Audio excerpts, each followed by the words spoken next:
It's lights out and away we go! What's up, guys and girls, and welcome back to the GT UK F1 podcast. I am joined by David. Hello everyone, welcome. So, it's LaSalle. an interesting weekend at Qatar.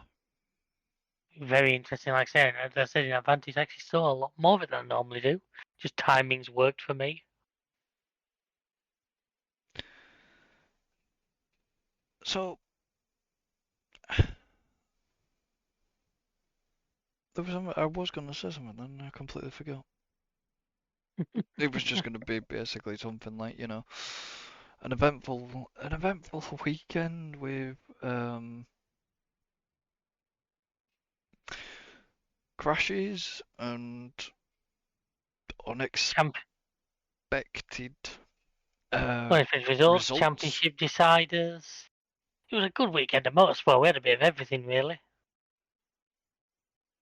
And unfortunately some driver illnesses, but we'll get into that one. And some very lackluster champagne. It was rose water, wasn't it? I know, but it really didn't work, did it? It didn't. But anyway, let's start at the beginning. So obviously, going into it, the first time we've been at LaSalle since 2021. And the first thing that hit everyone was the dust. I said I caught a cracking comment from Science in free practice 1, the only practice session of the weekend, on how his dad would have been fast there, which I thought was a cracking comment. Yeah. Well, it was dusty for the fact that Dust and Wind. It sounds like the title of my autobiography. The sand and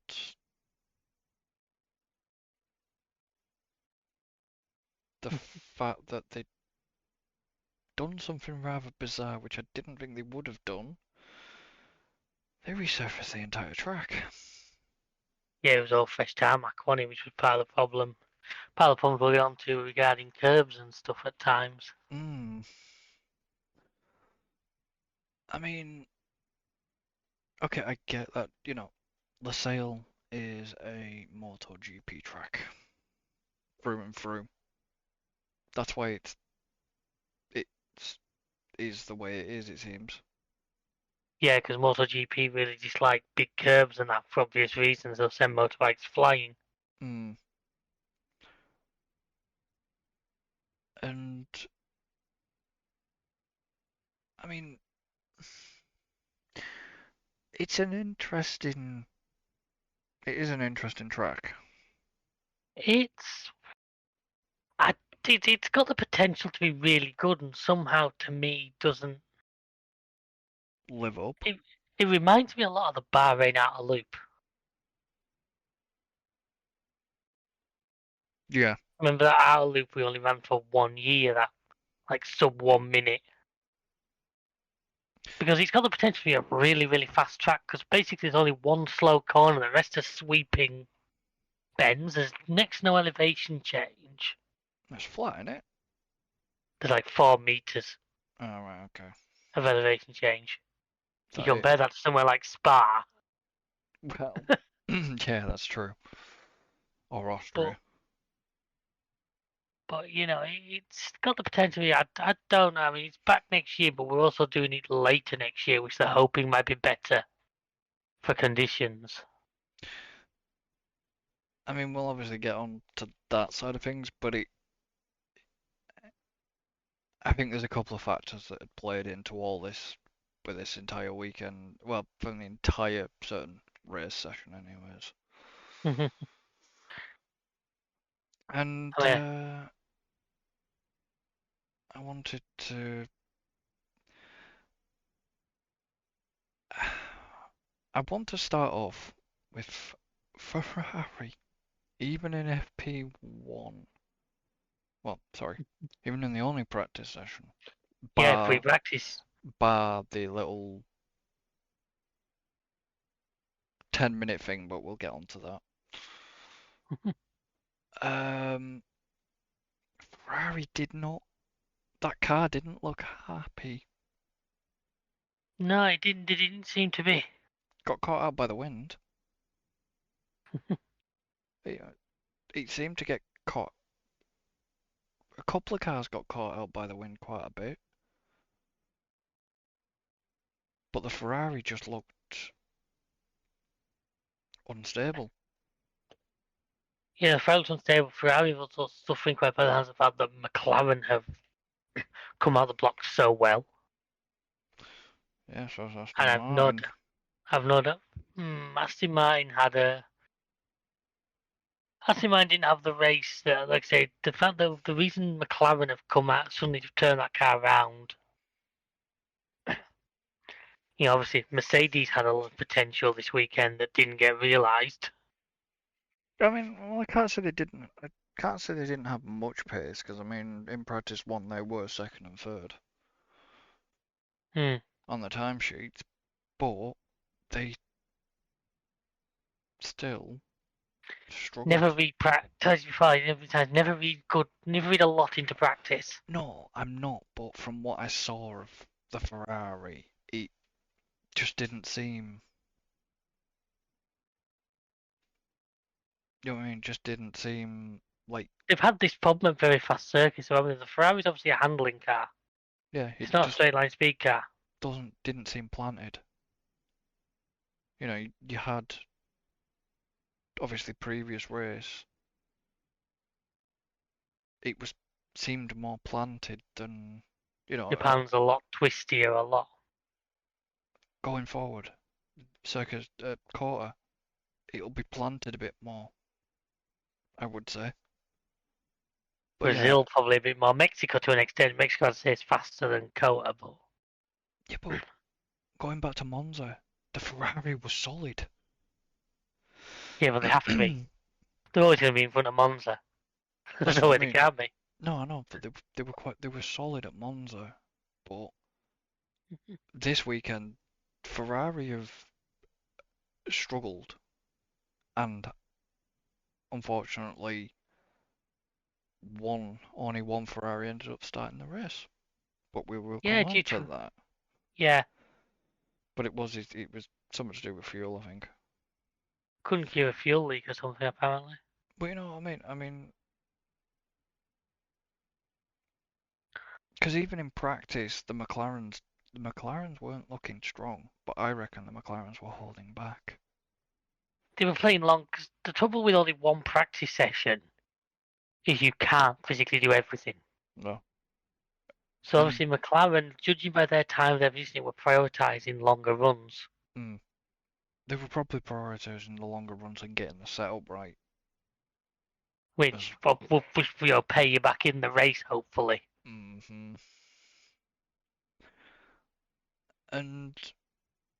yeah, it was quite. It was a bit bare for a practice session.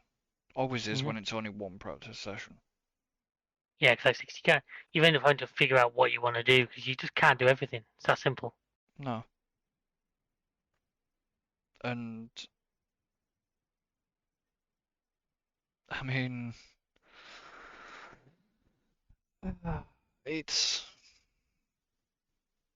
that's why I don't usually watch. I tend to just watch qualifying and. I just happened to get lucky that I saw practice because I happened to be at home at the time it was on. I don't go out my way to watch practice sessions, but the timing fell nicely. Yeah. Because the amount of dust on the circuit due to lack of use was just insane. Well, yeah, and obviously the climate that it is, and the fact that it is so flat. Yeah.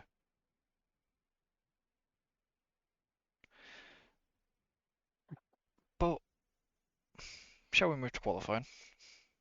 Yeah, because practice there was not.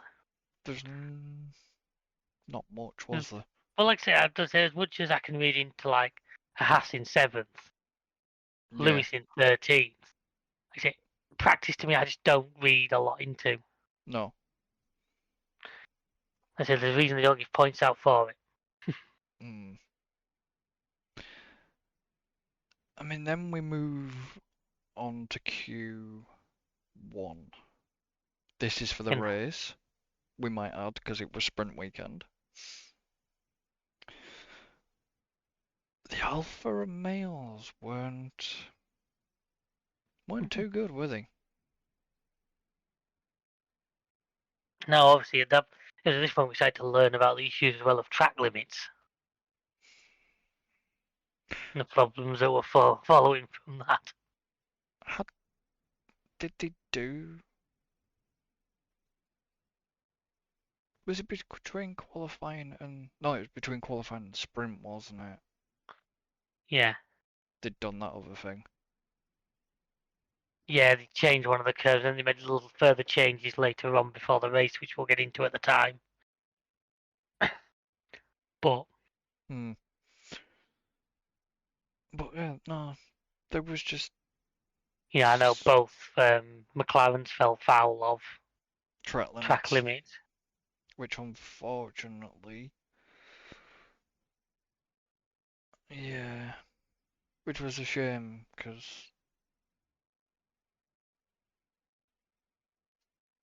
you know they were on form. Well, I think we can safely say that it worked out for them in the end. It did. Let's be honest, I can't see them if they hadn't have done. I can't have seen them finishing a lot better than they did.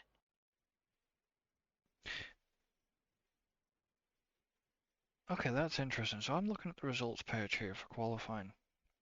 Yeah, Why's Lando got DNF by his? because I think he did 2 fast laps and they both got deleted. Oh right, okay, so that was. So he made it into Q3. He was the 10th car, but I think the two lap times he managed to do both got deleted. Alright, fair enough. So he never takes set. Yeah, I was just wondering why he got a DNF by. He was the only one. Mm. Because I'm thinking, oh no, he didn't crash out. Plus, you used to get it. We don't see so much anymore. Do you remember we used to get sometimes where cars would get to Q3 and then not bother setting a time Hmm. because you're guaranteed to drop no lower than 10th anyway, unless you start changing components. Yeah. I mean, it was a little bit of a shock. It was a shock to see Carlos go out in Q1. Sorry, Q2. Mm. Shocked to see Carlos going out Q2. It was a shock. That's kind of a shock to Carlos see and Perez. Perez go out. Perez is continuing, defending him, getting harder and harder, innit? And that's the problem. He's really outpaying himself with glory at the moment. And yeah, but the problem is he needs to. He needs to I don't know. stop chucking the championship points away. Yeah. He's P2 in a goddamn championship. I mean, Horner still came out and said he's still fully behind him, didn't he? But you don't know we know about Red Bull. We know what they can be like. I think Horner's behind him. I just think it's a certain Your best friend. person that needs to basically keep his nose out and let Horner decide. If Horner wants to decide that Perez isn't good enough, Horner makes the call, not him. I hope he doesn't show his face at Mexico. Oh, actually, Yeah, no, I do. Then he gets lynched. Then they don't let him leave Mexico. as I think we said before, the thing is Red Bull, if they do to drop him, they haven't got many options right now. But Well, no, because they can't stick Lawson in. Well, they could. I mean, Lawson's a reserve driver. I don't think he's ready for top car yet. As much as he's done well, as much as I really like the guy, he's not ready for the main car yet. Their only option end of season will be to try and poach somebody. Lando. Or Oscar.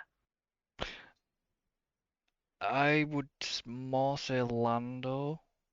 Lando's got the experience there. Lando, I will agree with you. But I also think you probably pick Oscar up a little cheaper. Possibly, but there's. And he's young enough that you could sort of mould him a little bit.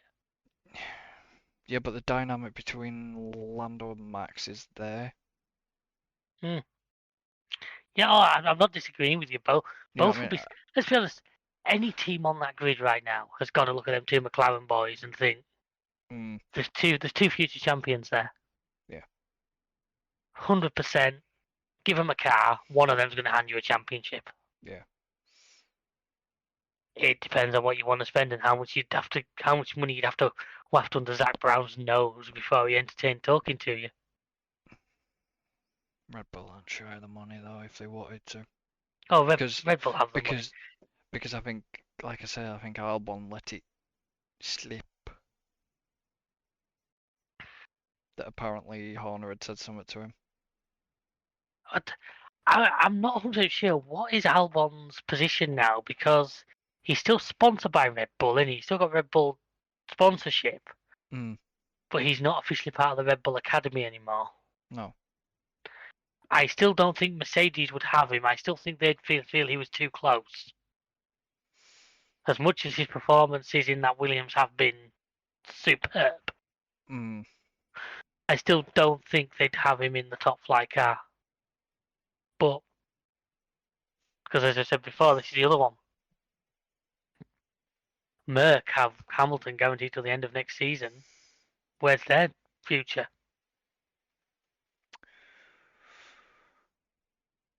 They don't really have one, do they? Because I don't think you don't know if Mick's ready.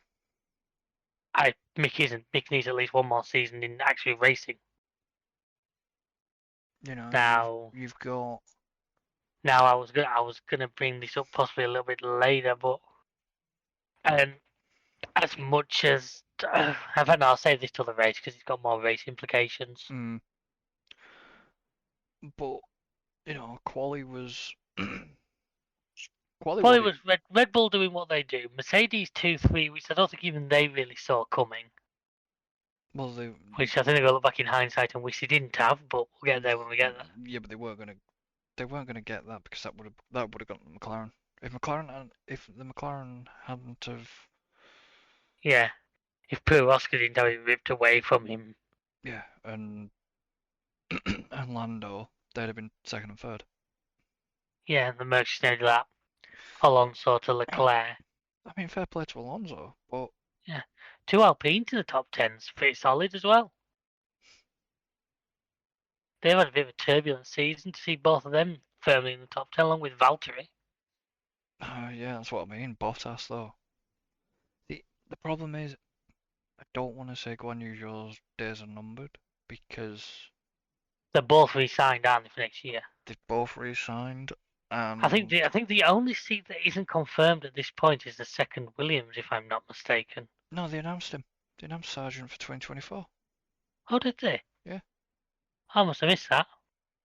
We put it in chat. We put it in PlayStation chat. Possibly, mate. I must have missed that. That's just me. Yeah, no, they announced Sargent for 2024. So does that mean we've got a complete list then? Yep. That's everybody for 2024.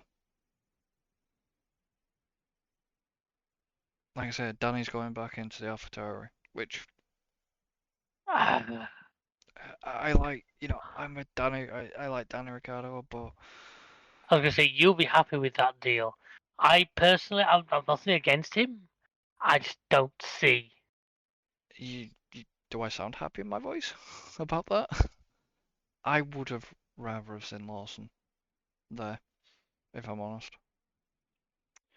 But I'm not seeing every link I'm bringing up here for 2024 list is not showing Sargent as confirmed. It's showing a TBC on the second Williams driver. It's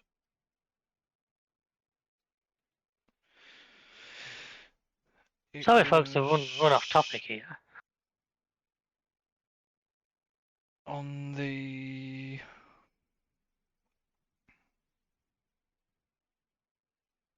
I've got to basically.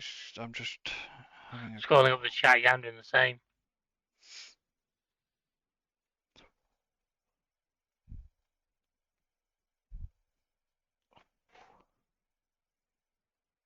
Don't mean to go radio silent here. So, folks, yeah, we're just sort of reading. Yeah, I'm not. Every list I've gone into 3 separate websites, and all 3 of them are showing Williams as second driver still TBC.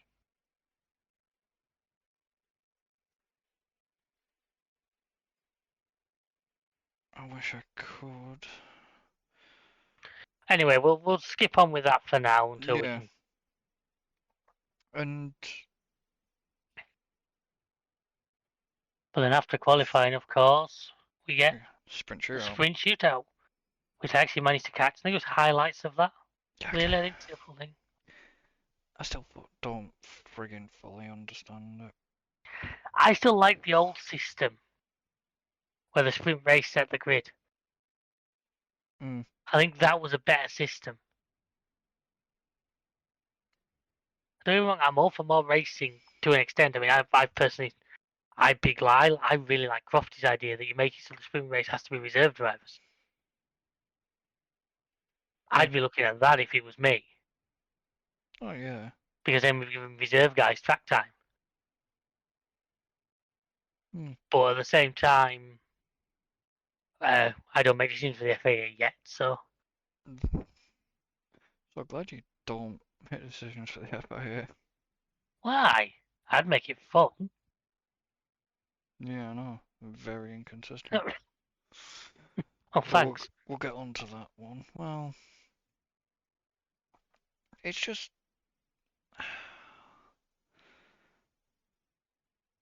And what I will also say, this is an off note, but this is a good off note.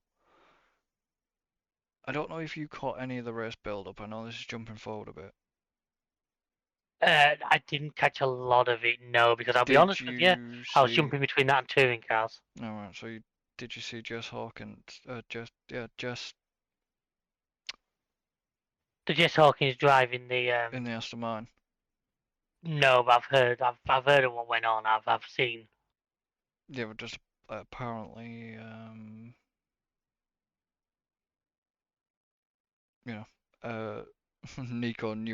Nico Rosberg knew her lap times, but wasn't going to say anything. And I mean, fair play. If I would love to, you'd love to see a woman in F1. I've said it at the time. I mean, I was actually I forgot the name. I was talking about that. I mean, there was Jamie Chadwick dominated W Series. Yeah, but Chadwick's in IndyCar. Yeah, but the point I'm making, she dominated that W Series for the whole time it was on. Yeah. Couldn't compete at F3 level.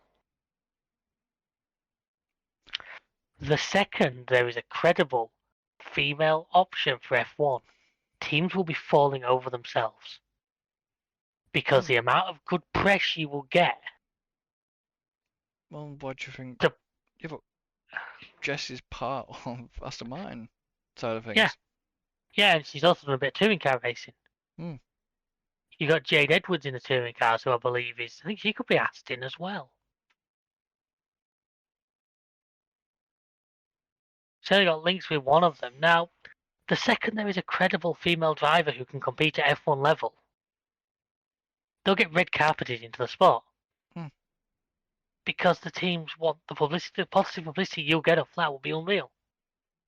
But unfortunately, there isn't. Well, Jess, like during the sort of the winter period, has said that she's going to try and get the sponsorships and all that stuff together to go into F2. I mean, if she does that, fair play. She can do it. Yeah, and if she does that, and if she can compete, yeah, then she's going to be one step closer to full-time F1. Mm. Don't forget, we have had women F1 drivers. Even quite a few years ago, there have been a couple of been officially classified, but none have ever. Because actually, I did a bit of research on this. Obviously, the last sort of big name was Susie Wolff, who was test driver for Williams for a couple of years. Well, you know who that is, though, don't you? Toto's wife. Hmm. Yeah, desk smasher himself. Bet. I'd love to. I would have loved for him to be in guitar, but. Yeah, but he still managed to appear on the radio, didn't he? Even from wherever he was. Mm. But I can imagine both headphones went flying. Yeah. Anyway, to talk about sprint shootout now, obviously the surprise there was the two McLarens. Stop Max getting another perfect weekend.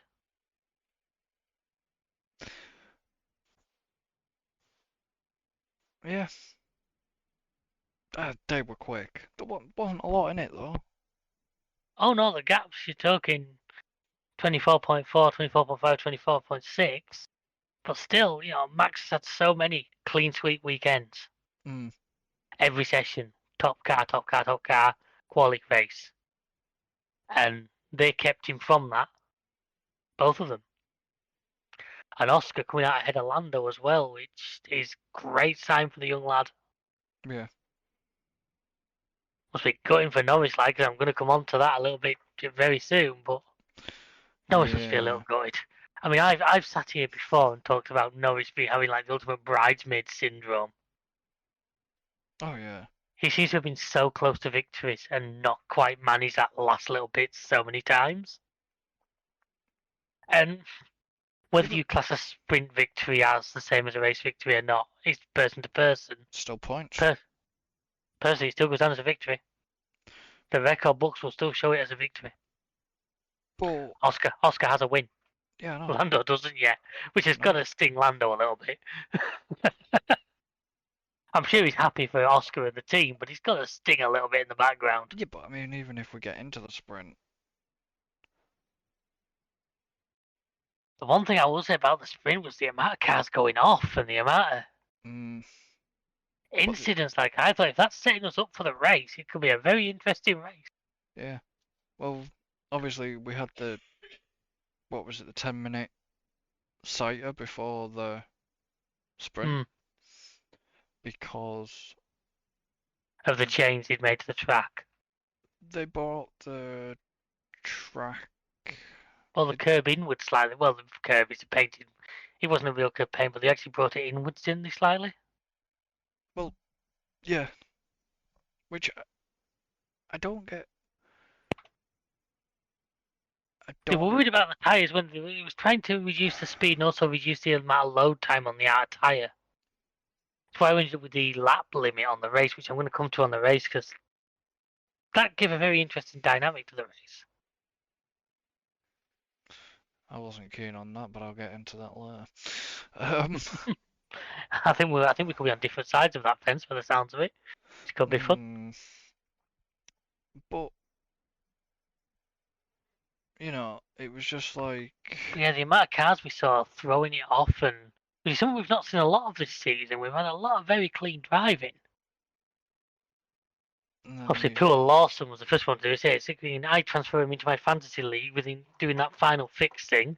Within about half an hour of me doing that, the bugger's in a gravel trap. I'm like, I'm just a fucking kiss of death here.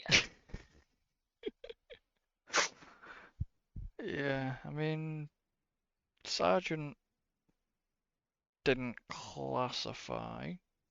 I think he spun out as well, didn't he? And then Perez, Ocon, and Hulkenberg. You've got to feel bad for Perez on that one. He was a. He did. I'm sorry, he was just in the wrong place at the wrong time. He was a passenger.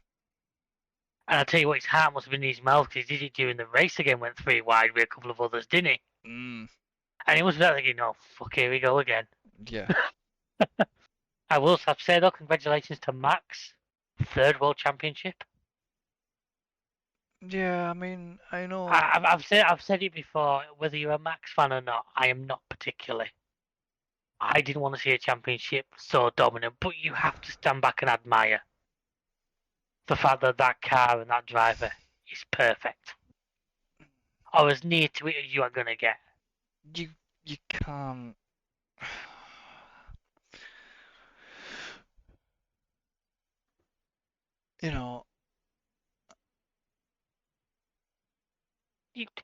Like I said, I just personally feel that. I mean, you look back at the Hamilton era. I'm a Hamilton fan. We don't need to specify that. You still have to look back at that era domination and think, right, well, that car was brilliant. The driver was good, and we're seeing that again. Well, yeah, that's what I mean. Now, are we going to see this for the next 2 years till 2026? Who knows? Well, McLaren are hunting them down strong. Let's be honest here. I think the McLaren car is actually slightly stronger. That's what I just think Max is out driving. Oh, he's out everybody. The car. I mean, does that make Red Bull worry? I mean, they look at how that McLaren has been, I don't think they're worried. Well, they're not worried for this year because everything's done this year, are they? And they're already No. working flat out on 2024. But I mean, for next year, Uh, are they worried a little bit about that McLaren? I don't think Red Bull are the worrying type. They'll turn up at first race. I don't think they need to worry about being miles off the pace. No. Now, if it does turn out that McLaren come out of the box a bit stronger, then they give them a bit of work to do. I actually think I get the impression the likes of Horner will enjoy the competition. Yeah. I mean, and that's what I've always said. I want competition. Don't get me wrong. Like I said, I'm not a particular Red Bull fan. In fact, but I would have liked to have seen if it got to the point where we got to the last race and there was 3 cars, 3 drivers could still win it. That's what I want to see. For the sprint race, we had the likes of Liam Lawson, Logan Sargent, Perez, Perez, Ocon, and Hulkenberg Ocon, retired, and Hulkenberg. and we saw safety cars during a sprint race. Yeah, which I kind of think that's what helped Oscar a little bit. Oh, definitely, because the soft tyre guys. It's when we discovered that the soft tyres were graining like shit, weren't they? The soft tyres were crap. They weren't lasting. I mean, yeah, George led for a little bit, but then soft tyres just Yeah. basically Yeah, had him, and like, and this is what I mean, the Mercedes strategy call.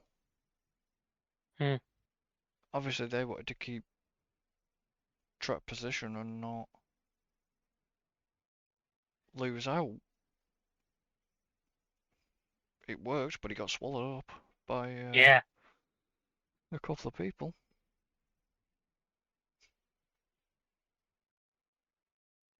And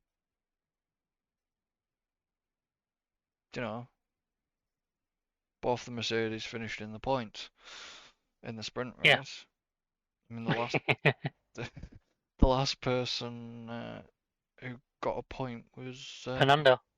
Alonso. Albon there in 7th. Williams. That Williams was, well, sorry. The Williams is an average car. The Williams is an average car. Albon's just frigging amazing at just coaxing it round. No, but this is what I mean. The Williams is, like you say, it's average. It looks fantastic. It did, and if points for livery, I'd have given it to them. Yeah, but that's the last time we'll see that one now. Oh, I just hope that means the merge comes up on the clearance sale. Because it's the last. that was the last race for that livery for the Go Bold. The Go Bold, it's proper Gulf livery. Yeah. It's real Gulf colours. I mean, the sprint was interesting. The sprint was very interesting. Like I say, we had the disasters. We had the one thing I forgot about qualifying. Sorry to go back. Do you know what I'm meaning here? No, I don't. You have to fill me in on this one. Stroll. Lance Stroll pushing either was it his personal trainer? I never saw that. That must have been the qualifying session I didn't see. They showed it live on air.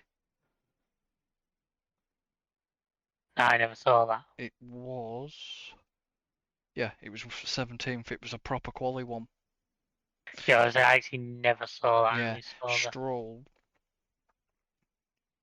was pissed. I mean, really pissed. The fact that I honestly think there's a lot of pressure mounting behind Stroll right now. Because he basically... Go on, you go ahead. He got out of the car. The guy had said to him, pointed to go to the left side of the garage or whatever, to the back of the left. But he literally just as you know, as they go out of that doorway at the back, Hmm. literally pushed him there. Alright, yeah, I never Pushed saw him that. that way. Then when he went to the pen, Kimmy must have been proud. Just said nothing. Was it Rachel that usually does the interviews in the pen? Basically, Could be, yeah. she turned around and said to Lance, "How you feeling?" And he turned around and said, "Shit." He was no. Was that a bit like Oscar at the end of the race? I think dropped a swear word. Oscar only Crofty had to. But to be Oscar, fair, yeah, but Oscar only said crap. yeah, but to be fair, he's Australian. I mean, they use the C word as a term of endearment. Hmm. So you know what I mean. Yeah, but But I yeah, mean, it can't be as bad as Ocon after the. I'll get onto that one, but then. there was Yeah. always the classic Scott McLaughlin in Australian touring car shouting "F yes." He got in the middle of an interview when he got his first win. That was a good one for PR. I remember PR covering that one up. No, but you know what I mean. It was just But like. yeah, while we're on the subject of Stroll, though, Alex, am I the one who feels like there is so much pressure behind him right now because he's not performing? 100% he's not performing. Fernando is showing what that car's capable of. And I'm not saying that you're going to be able to be at Fernando Alonso's level because despite his age, he is still sharp as. Yeah. But Lance, I mean, I shared that meme, I think, to the chat, didn't I? Mm. Of somebody getting thrown out the window for suggesting replacing Lance. I think it's time. I'm sorry, but He's not performing, and his days have got to be numbered. Just because Daddy owns the team. yeah. Now the trouble is, if I was Stroll, and don't get me wrong, Stroll's got to realise himself. I think he's got to turn around and say, "Look, it's not working. I need to step back." But what would they do? Where would they go? I mean, the only person they can go to is Drugovich, really, at this point. Drugovic, Vettel back. Imagine Vettel and Alonso in a team together. I think Vettel's a bit busy with his. Yeah, but Like, did you not hear that interview when he was asked about like a return, and he didn't say no? I know he didn't. No, he didn't say no.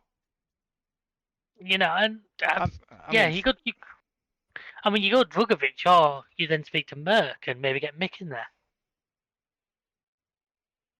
Mick with Fernando to give him a few pointers and a bit of advice. I suppose.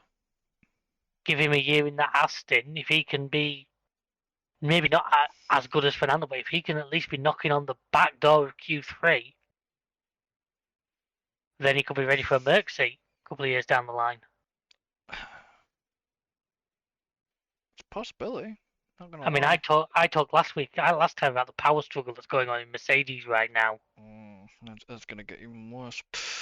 I mean, You know what I mean? you know, But that's me, and it's like, and I get it's difficult, but I mean, I was going to come on to this about Sargent. I mean, you know, I'm not gonna Alonso. hold against him. Oh, go on, you go ahead. I'll bring this up legs. You know, you've got Alonso sitting there in fourth position right now with 183 points. Yeah. And you have Lance Stroll sitting in 10th with about 47. Yeah, you've got Aston Martin being very rapidly closed on by McLaren in the constructors. I mean, yes, the constructors is done, Red Bull, but yeah, but the constructors is not done. The winner is done. No, the winner is done. You know, but the constructors is done in terms of. There's only 11 points between McLaren and Aston. This is what I mean. The battles. There's only Aston are only 68 off Ferrari. We've got enough races left that's not an insurmountable goal. No, it's not.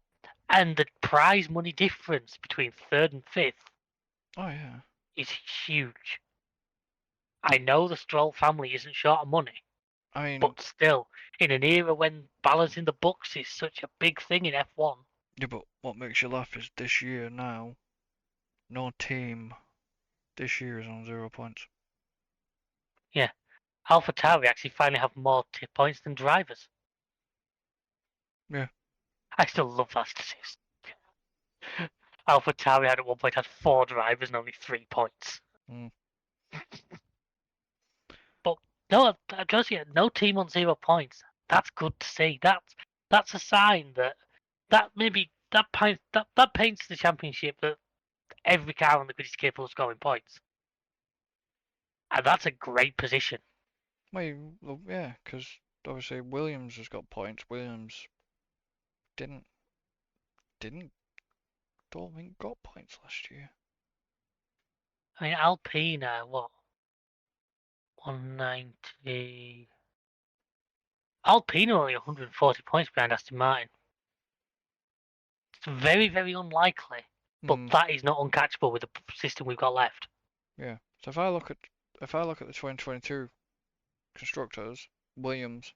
Oh no, they did. They scored 8 points last year, didn't they? Yeah. Then 2021. But look at Aston Martin down there on 55 in 7th. Yeah. Haas got nothing in 2021. But that was the year when Haas really were just rebuilding. Yeah, but I mean, look at Haas. I mean, the year before that, Williams didn't get anything. So it is. But Haas in even last year, Haas got points. Yeah. Oh well, last year the Haas looked a credible threat, didn't it? The Haas suddenly came out of the blocks. But this year's, it's been I kind of want to say unlucky. Yeah, it's been the decision to go to 2 experienced drivers to me has maybe not been what they hoped it would be. No. Now I still stand by what I've said in the past. I don't credit all of that with the Haas being the bad car as much as I credit the likes of Williams, Aston Martin, Alfa Romeo to have suddenly jumped forward. Yeah, Haas's car hasn't gone backwards. It's just in this constant development war we have. Everyone else has gone forwards more. Yes, but Aston Martin was so strong at the start of the season and just have been caught. Big style. Yeah. But they probably the Haas probably have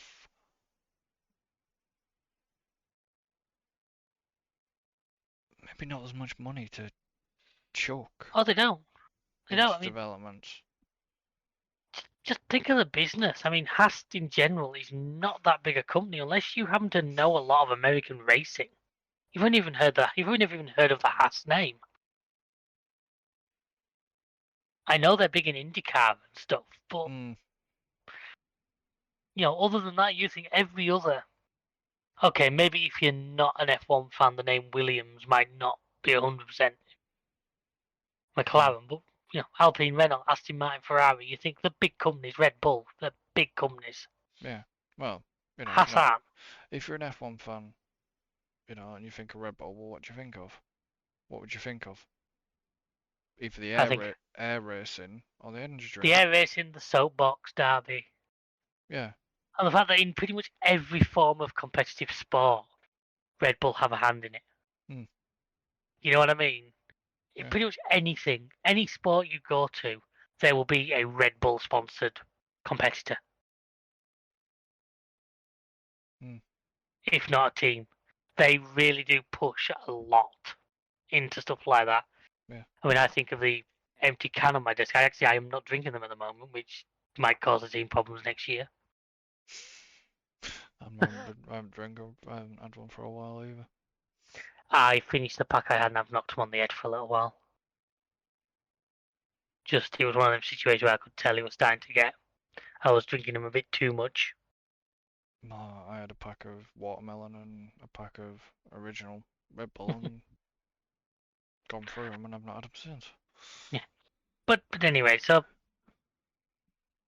I mean, if we're going to, while we're talking Haas, this is actually a good opportunity to shoehorn in. It's not race related, but what do you think of this Cadillac Andretti situation? That's what I was about to bring up, actually. I've been trying to think of where we. I might have brought this up at the end. I was thinking, where do I bring this up? Yeah. Well, is it not GM? Or is it Cadillac as well? They put it under the Cadillac name, but I Oh, think right, that's all okay. part of General Motors. In the So, same way that Renault rebranded as Alpine the other year, isn't it? It's all part of. yeah, I mean, okay, so we will, I think, basically, knock the We'll, sprint side of things. we'll take an interval here to talk about this, and then we'll get back into probably the main race in Mm, 5 minutes. But yeah. this is such big news in the F1 world, we can't not touch on it. No. I mean, I will start by prefacing that for as far back as I can remember, the name Andretti has sniffed around F1. Yeah. You know what I mean? I can remember back into like the early 2000s, and Mm. the Andretti name was being mentioned and was being touted. Now, I mean, obviously, we know we've got these other manufacturers coming in. We've got Audi coming in. We've got Ford coming in. yeah. F1's in a great place right now. It's attracting business, Yeah. which as a fan is amazing to see because that's security. But, so, with the Andretti thing, I mean, my thoughts on it, okay, yeah, man, maybe it'll be a good I mean, thing. I mean, yes, it's an extra team on the don't grid. get me wrong. It More it unevens the grid. well, if it's two cars, that my issue I put in the chat to you guys. My concerns with it. Some of your smaller tracks, Monaco. can they take another team? Monaco, you mean? Well, not just Monaco. There's two or three others, especially some of your old school circuits. Imola, possibly. Have they got the garage space and the space for an extra team? Yeah. There's a reason why some forms of motorsport have limited. Because touring cars is a good example. Mm. Touring cars won't go more than 32 cars because that's the most that any track in England will take. Yeah. I mean, Don't get me wrong, they could probably fill a 50-car grid if they wanted to with people who want to be in it. But you get to Brands Hatch now from every work out in the car park. mm. I mean, And they do have some spare because obviously they'd been chucking the Apex in the spare. yeah, but they only do that particular circuits. Like, don't get me wrong, a lot of the circuits will have enough space because the FIA have 3 or 4 to themselves Well, that they could probably thin down if they needed yeah, to. well, that's what I mean. I mean, there is one garage for the cameras. But it varies circuits. It's like some Monaco. I'm trying to think of like your old school circuits. Imola. Imola, Suzuka. No, I think Suzuka will. You know, You know, you've got yeah, Red Bull, Zandvoort could be an issue. Zandvoort, Red Bull Ring. If they've got the space, and it's the space, it's the garage space. It's the space for the extra equipment, the extra trucks, the extra command center. I mean, you've seen them big things that they put up around the back of garages on European legs. Mm. You know, it's knowing they've got the space for all of that. I don't get me wrong. I'd love to see it. I would love to see another team because it's I mean, two more spaces for drivers. It's yeah. I mean, a lot of the other thing with the teams is, you know, okay, well, it's gonna be sharing out the, you know, it's more yeah. The teams are the concerned prize that then money, you're sharing out the money pot 11 ways instead of 10. but Andretti technically would have to pay a 200 million entry fee And the thing is, to get if they into put a bid together, F1. they've got that worked out. Yeah. You know, you've got the 200 million F1 theme. F1 theme. You've got 200 million to come into F1, Theme. right? So, you know, either some of that 200 million or all of that 200 million then goes into prize money. That's the compensate. There's the compensation. Yeah.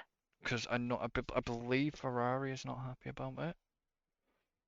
Ferrari have always been the troublemakers in that, though. Ferrari have always been the Not sure on the Red Bull side of things. Don't know how they. I think McLaren welcomes them because obviously McLaren faced them anyways in IndyCar. Well, Haas are probably going to welcome because it's a fellow Americans. Yeah. It's another American, which is once again further on to what I've said before. Of one thing Liberty Media seem to have done amazing is made F1 break America. They've introduced Americans to right-hand turns, and they seem to be taking it. You know what I mean?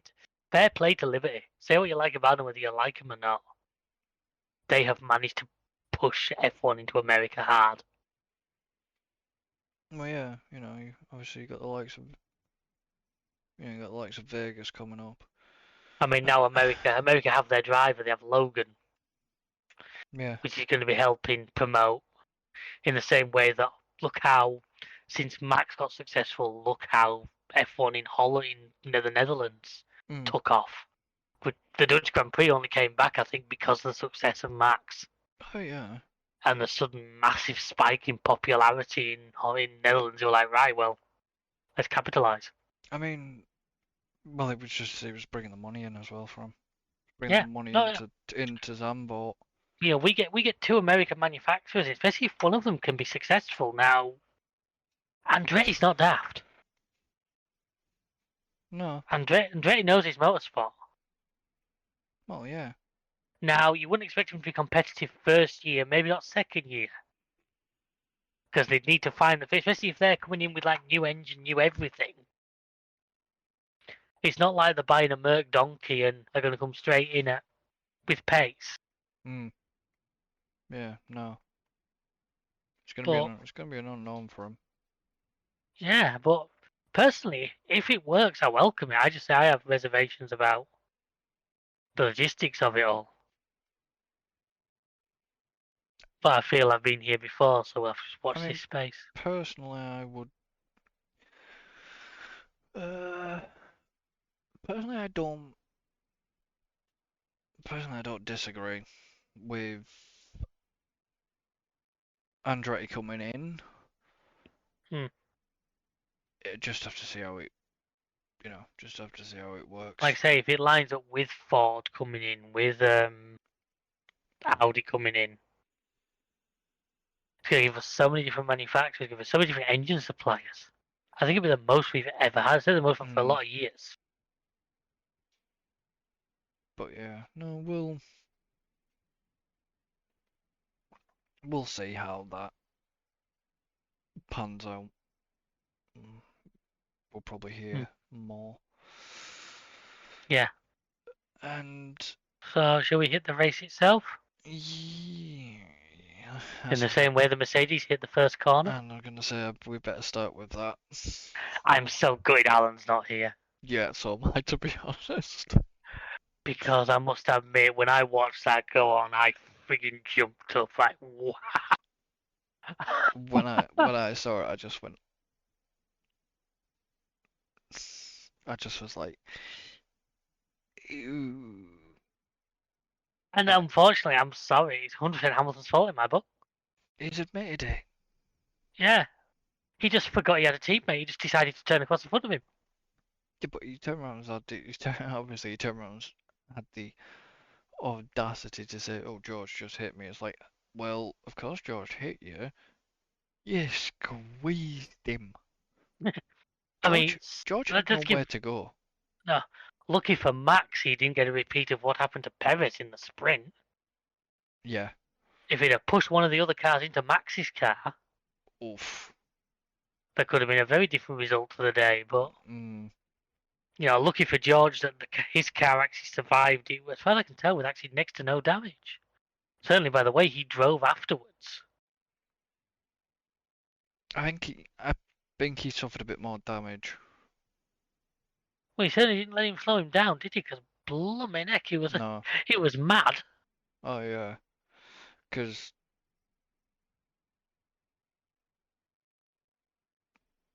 I mean it kind of proves how shocking the tires actually are. That impact caused the tire to come off the rim. Yeah, but it's because it look. Did you not see the shape of the rim? Oh yeah. That's why the tire came off. And to be fair, you can't really hold that against the tire manufacturer because that rim was buckled. That rim was free. That rim had a dent in it. Now, yeah, you don't like to see a loose tire carcass because that could hurt somebody. But it ran. But It ran the way. It ran away from. well, I'm thinking, well, if it managed to catch some air and clear the catch fence, is what always worries me with stuff like that. There was a massive grandstand right where it was heading for. Oh yeah, no, but it was the gravel. The gravel managed to slow it down. Mm. The gravel was But actually quite while we're saying thick. tires, we probably should have this mandated 18 lap maximum on the tires that the FIA put in because of the stress on the front lefts. I don't know what you made of it personally. I thought it gave us an interesting dynamic. Personally, You weren't too impressed. I didn't like it. I thought it gave us yeah, a but- very interesting dynamic. Yes, but it just made me felt like I was watching qualifying over and over again. Now, it did give plenty of pit stop practice, and well done to McLaren for that 1.8 second pit stop. And yeah, but it's quite funny because they turn around and the FIA were like, oh well, the whole point of, we'll slow the pit stops. Yeah. Tries to slow the pit stops down, and then McLaren go and do that. It's like, Well, it's like every year the FIA try and slow the cars down with regulations, and the engineers sidestep it all. yeah, and it was a bit like that was just a bit of a middle finger to the FIA sort of thing, because that was a hell of a pit stop. It blows it absolutely blows you. It still to this day blows my mind that car can go to a complete stop, have all 4 tyres changed, and set off quicker than I was able to say that. Yeah. You know what I mean? That it just, yeah, insane.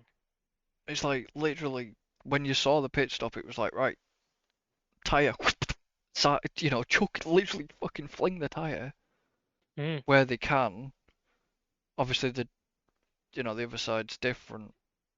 The move to 18s now has made the wheels bigger and heavier, and yet still they're managing to Yeah, you know what I mean? throw them in, and it's just, yeah, insane. But yeah, that 18 lap, it gave us like an extra dynamic to deal with. But It's something that I would consider them maybe testing at a couple of other circuits. But to me, like I say, it just felt like watching. Yeah. Qualifying over and over again, each stint. And you think it would it would give you a very interesting sort of conundrum, because if you say, for example, let's say Austria next year, they decide to mandate, right, however laps it be, you have to pick 3 pit stops. They just said, well, that's going to be the rule for that race. Yeah. You would have a very interesting sort of conundrum, because going into like qualifying and that, do you start holding back some of your better tyres? Knowing that you're going to need 3 sets during the race. Yeah, you probably would, because. And you'd get this really interesting strategy side of things. Because you've got to think that's why. Because that was a problem the likes of Hamilton had, because the softs were all but useless out there. Yeah. Unfortunately, we didn't get to see how far he would have got on the soft tyres. Well, we did see how far he got, turn 1. Yeah, but no, but you know what I mean. Past. Yeah, no, I get what you're saying. But, well, there was somebody else started on softs, wasn't there?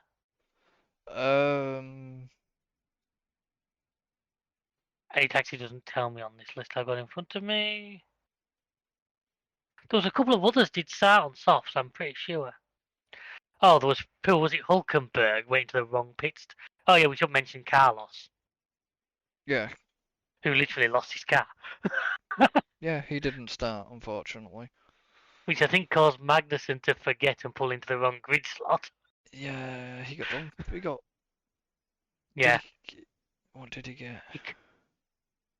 Was it a drive-through? Was it a 5-seconder? Hang on. Perez and Gasly received 3 5-second time penalties for track limits infringement. Stroll and Albon received 2. Why isn't it? So it doesn't even tell me there. No, I didn't list it there, but he definitely copped some kind of penalty because he was using the wrong grid slot. Simple as that. Yeah. Because he forgot he was supposed to leave a space right in front of him. Yeah. Which is Obviously, Perez had a shockingly bad race, to be fair to the poor guy. Yeah, but it's probably easily done. Oh yeah, you're used to having a car in front of you.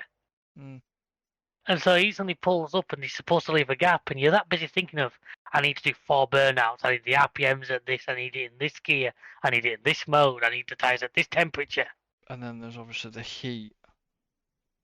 You know what I mean? The heat, yeah. Heat. Obviously we'll get on to a couple of other things, but yeah, no. Obviously Carlos didn't start because of fuel pump, was it? They couldn't. Well, they had because they had to change a part in Leclerc's car as well, didn't they? But they couldn't cure a fuel leak apparently. Now, did he change the energy store in both cars or something like that? Yeah. But they think it might have been when they were installing that caused an issue. Which and then they couldn't. Don't get me wrong. I mean, that'd be gutting for him. But to be honest, I bet after what he's probably witnessed, what he probably saw after the race and stuff like that, I bet he probably Not only that, from the team's point of view, that's a few less miles on that engine. Yeah. That's not the worst thing in the world to them. Perez was sporting another engine from his pool, by the sounds of it. Yeah, he changed power unit, but it was one that was an older unit, so there was no penalty involved. But we're getting towards the nitty-gritty end of the season now. And teams are probably getting low on supplies of stuff. So by saving that mileage, it's not going to be the worst thing in the world to them. No. You know. Plus, as you say, Carlos got out of what was an absolute sweatbox. You know, okay, so we had Logan Sargent didn't finish because... Which I'll commit that I've this times, and I am not going to hold that retirement against him. No. Because them conditions were brutal. Well, apparently he hadn't been feeling well earlier on in the week. Yeah. But at the same time, I can understand why he didn't want to retire, because is that going to be almost the final nail in his coffin? Because the whole grid is talking about how he's up against it, he's not performing. Yeah. And then to have to retire the car for him, and I don't criticise that for happening, but I understand how it must look and how he must feel. Well, he said on the radio he didn't want to retire, but then in the end he just got and this one had to lift him out of the car, didn't it? Yeah, he got that ill that he physically couldn't continue, I think, in himself. Which, to be honest, we had Alonso whose biscuits were burning. Yeah. Asking him to throw to do the ice bucket challenge mid-race. I don't see why they couldn't have just chucked a bit of something on him. Because knowing F1, do you reckon buckets are the kind of thing that's just hanging around a frigging F1 garage? True. There's probably stupid sounds. When does F1 need a bucket? Well, they have an ice bath. Be a bit big for a mechanic to try and pick up and dump over him. Yeah. We had Ocon, who they said threw up in his helmet, which that to me just sounds horrible. He threw up in his helmet twice. God, that would finish me. That would. Turn 15. We had drivers were nearly passing out during the race because of the G's as well as the heat. Yeah, the likes of Russell and others opening their visor mid-race and... Yeah, Stroll. I know we sort of little kind of badmouthed him a bit. He literally stumbled out of his car, probably nearly threw up in Parc Ferme, and had to basically went across to the ambulance where he was nearly parked at. It was and because of I think most of this was down to the fact that you had these free pit stops, and the fact that they were just pushing and pushing and pushing and pushing and pushing and pushing every single lap as Probably well. didn't help, yeah. But, I mean, I caught the post-race interview with Russell when they were talking to him about it. It's funny they picked him because he's the head of the drivers' driver, union now, isn't he? yeah. And it's funny they mentioned to him, was it beyond what should? Oh, so how did they word it? Was it too much? Hmm. And he said it was borderline. Yeah. Well, did you see what he was? Did you see when they showed him With literally his hands above the wheel, his yeah. hands above the wheel? I don't know what the hell he was doing. Just trying to get some airflow because there's hot air everywhere. It's red hot. There's just trying to get some airflow. So every time I got to pick it up, he was literally opening his visors to try and get some air in. Yeah. And don't forget, these are fit guys. Oh yeah. If they're suffering that bad, me or you, mate, would have been dead. Yeah. And I don't mean that's an offence to you. Oh no, you had in the bloody cool down room, you had Piastri literally down, on the yeah. floor. Max sat down on the floor as well. Max sat in a corner. How Lando could just keep stood up? Well, he Well, he sat only was down, sat on one of the but chairs, wasn't he? you know what I mean? Yeah, but during the interviews, them two was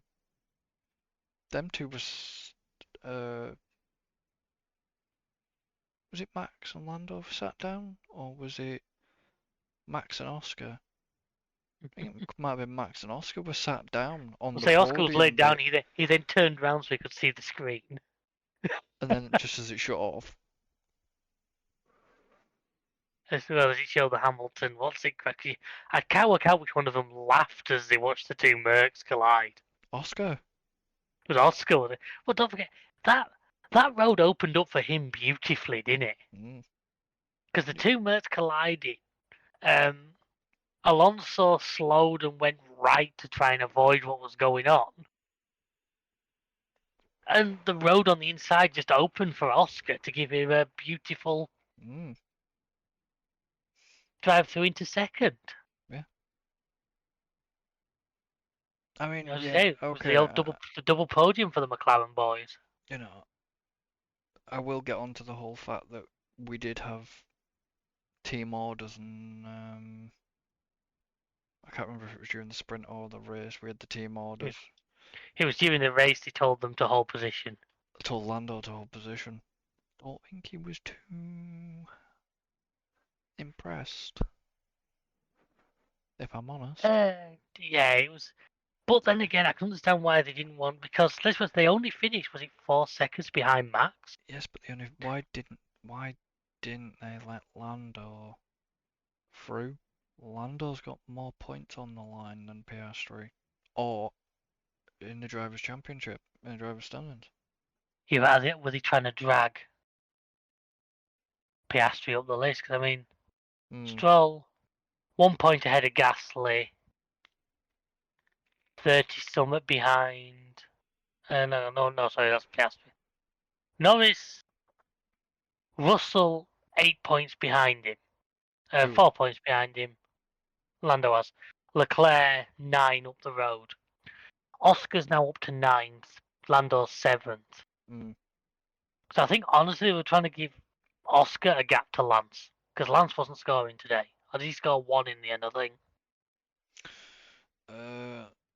Stroll. Race result. Stroll finished 11th. I think he's got. I thought he got 1 because of penalties and shy, but maybe not. No. Perez finished 10th. Perez got the last point. Yeah, but he finished higher up. But because of his penalties, it knocked him down. Because it gave both the Alphas points. Yeah. You mean the Alfa Romeos or the Alfa Tauris? Yeah, both the Alfa Romeos points, and then But yeah, I literally think this, and I think as well. I mean, Oscar, he got the sprint win. I think they were just letting him have a. hmm, Plus, like I say, I will go by what I said. They were only 4 seconds behind. Now Max was probably managing pace, yeah. but they weren't far away. Max didn't have any issues. Oh, they'd have been there for They the weren't far away. no. You know what I mean? Which probably why they were happy just to hold where they were because it's a great result for them. And like I say, all they were taking is one mistake. I mean, look, we even saw Alonso at one point so far off the track he was nearly in a different city. Did he get done for his I don't think he did. I never heard anything. for his rejoin? Like I say, we should mention Hamilton got a fine for walking across the track. Yeah, he got He got a €50,000 fine, reduced to 25 if there's no further incidents. mm,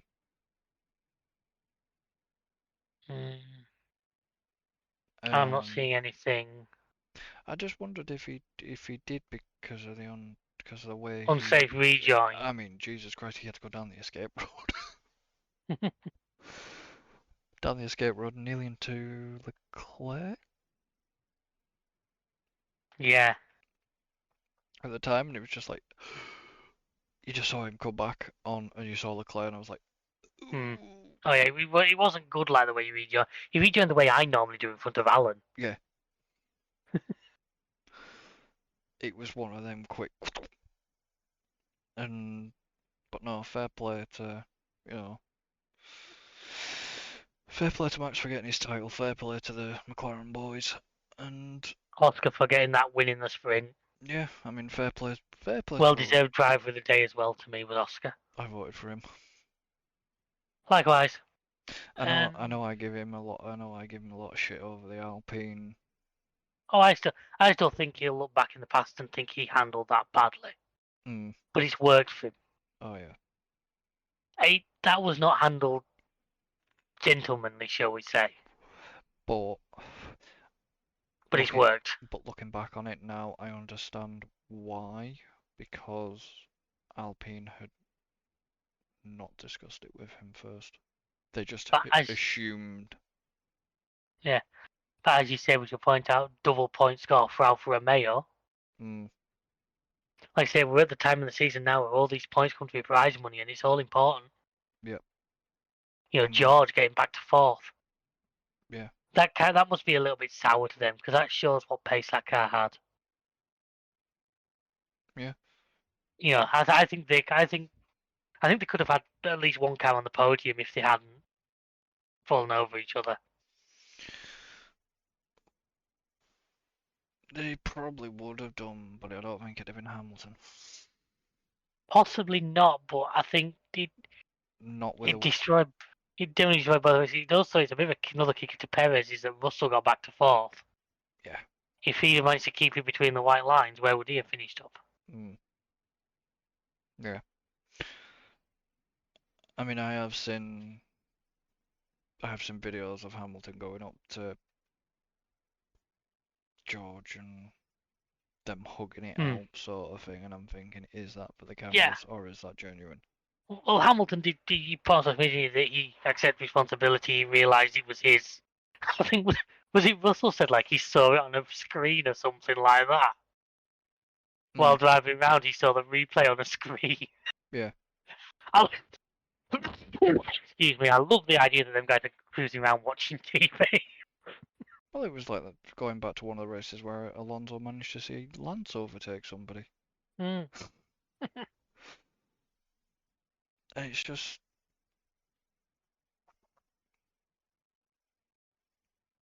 It was an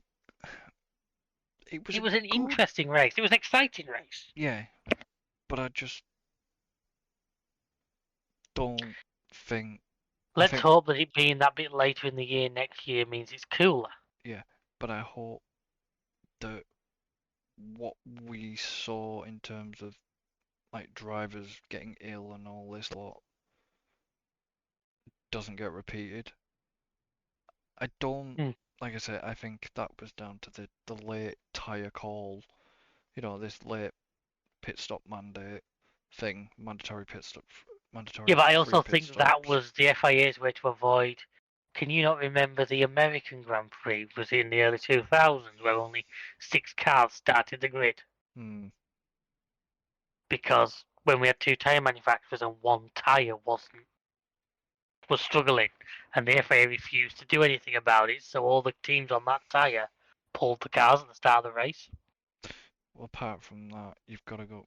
Maybe we go back to the likes of where was the one where we had all the tire incidents? Silverstone won it. 2005 US Grand Prix it was. Hmm. Tyre failures caused all the teams on one particular tyre to not start, on Michelin's to not start. Because Michelin wanted him to put a chicane in the last corner and they wouldn't.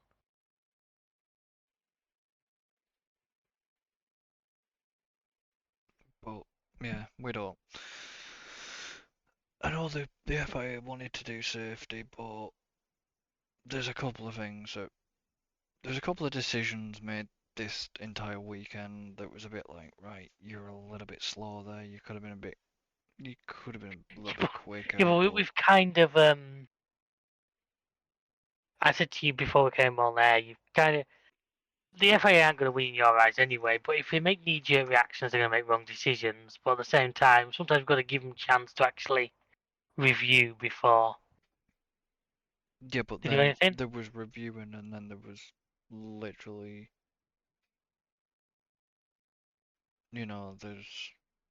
there was a couple of things like feeling sorry for Oscar getting these Hmm. certain bits stripped live on air. Yeah, That decision could have been done before that point. hmm. It was a bit of a shocker. Is there anything else you want to add before we finish? No, I think we've covered everything. I think we stayed on topic a little bit better than Bass, even though it's taken us a while. But no, we covered Sargent, we covered obviously the championships being decided. I think that's everything we've got. But one final thought from me is obviously we think that this possibly that was possibly Liam Lawson's Yeah, last F1 race. I don't think that he is going to return for the next one at quarter. which is a shame. But And I don't fully understand AlphaTauri's decision making on that one, but time will tell. like I said, I had heard that there's the possibility of Danny Ricciardo coming back for quarter. Hmm. Whether it'll happen or not depends on his fitness of his hands. Yeah. So, I mean, if he comes back, he'll have to arrive back in quarter in spectacular fashion. You'd hope if he doesn't do well, questions are going to be asked of like what Liam would have been able to do. Yeah, he's gonna have to do something because Yeah. otherwise it's like, well, why the hell have you got, yes, you've got your seat for 2024. Why did you remove Lawson from said car? Hmm. When the fact that, okay, he didn't have a good one here at Hmm. Qatar, but I do honestly feel that perhaps because of the the mandatory free stop race, I think that didn't help. I mean, Possibly, yeah, because he was allowing him to run harder and faster. yeah, because the fact that, Yuki didn't, okay, Yuki was 15th, Lawson was 17th. There wasn't much in it Hmm. between them. They both got lapped, Yeah. but I don't think the situation of maybe the pit stops helped and the tyre, because they didn't know it was going to be a free stop until they said they knew there was a possibility it could be a free stop, Mm. but it hadn't been confirmed until Pirelli had done their testing after the Yeah. sprint. So it didn't leave them much choice. So I just, like I said, Oh, I yeah. don't think that helped Lawson. I don't think the track helped him either. So Danny, if he comes back in quarter, as much as this is going to pain me to say, he's got to do something to impress Yeah. even me as a Ricardo fan. Otherwise, it's like, why the hell did you bring him back? Why didn't you just leave Lawson in for the rest of the season? Sort of thing. So, Correct. yeah. But But, no, that's yeah. I think that's everything yeah. for this one. Obviously, don't forget they'll be out on the Fridays like usual. Obviously, you Yeah. can get it on your usual places where you get your podcasts. Obviously, if this is the first time listening, obviously, if you do want to, obviously let Just us say know. obviously one more time, will you? You've not quite got that word out there enough. Let us know where Please, you please, actually please, found folks, it. donate through Patreon so I can buy him a thesaurus. We do have the Patreon, yes. You know, I will buy him a thesaurus and you might not use the word obviously 12 times in one sentence. But you've got Amazon, Spotify, obviously Wisdom. I've said it again. That's not my fault. And I've got him yeah, paranoid about. I you love have, it when I do this. I've now got him paranoid about it. you have. So obviously don't forget, for Christ's sake. Uh, it usually doesn't. Usually he only breaks me during YouTube videos, but now it seems like he break me during a podcast and all. So don't forget to obviously like and subscribe to our YouTube channel and follow the podcast. And And follow the channel as well. Twitter, YouTube, Twitch. He's going to make a triumphant return in the very near future. yep. So come and see us there. And thank you to David for being here. It's been great to be here, obviously. There's one more thing we've completely forgot before we wrap this up.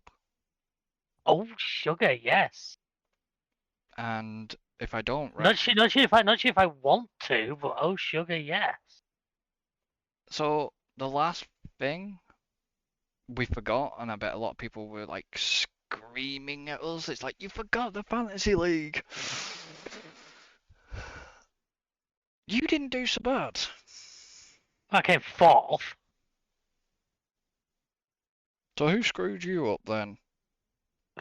Go and use. Williams and Lawson. Yeah.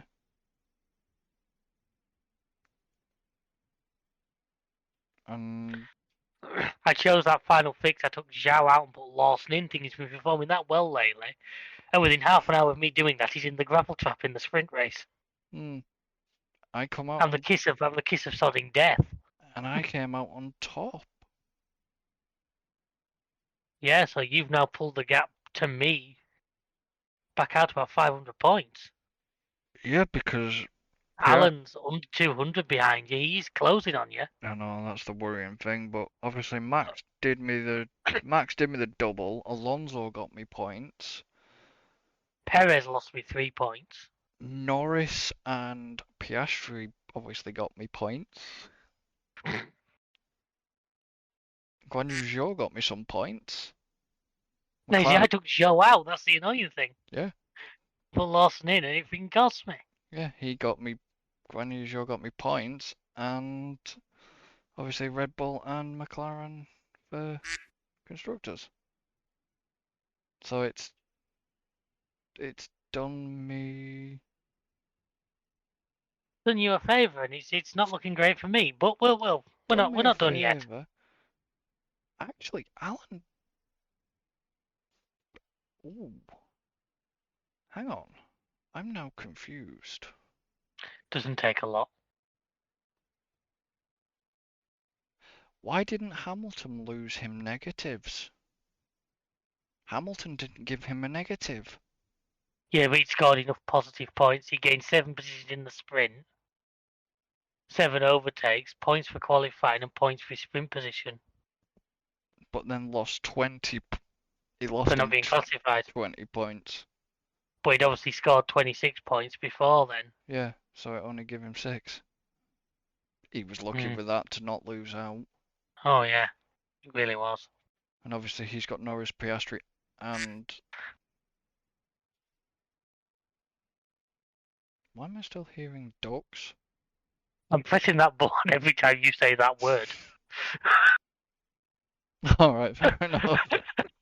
Every time you say that word, I'm hitting the quack.